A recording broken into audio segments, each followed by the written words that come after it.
Dahil po sa mga krimeng kinasasagutan ng mga riding in tandem, balak ng Quezon City Police na pagsuotin ang mga rider ng vest na may nakaimprentang plate number ng motorsiklo. Pero tinutulan ito ng isang koalisyon ng mga rider. Saksi si Ivan Maylina.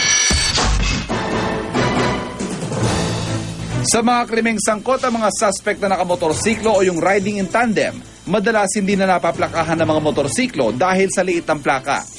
Kaya gusto raw ng Quezon City Police na pagsuotin ng mga rider sa lungsod ng vest o chaleco kung saan nakaimprenta sa likod ang plaka ng dalang motorsiklo.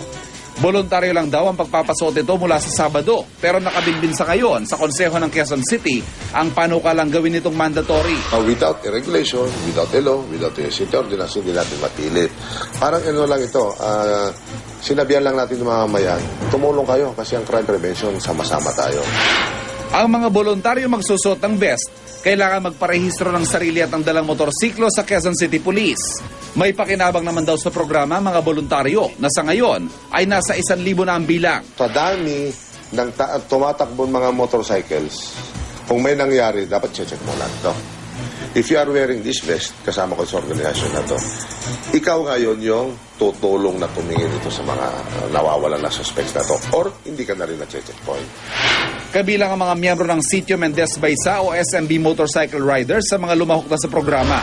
Tayo namang nagmamotorsiklo, we do not like to be blamed for mga riding in tandem sa activities. So we decided to cooperate. Pero para sa isang grupong kasapi ng Koalisyong Motorcycle Rights Organization, panggigipit daw sa kanila ang plano ng QCPD.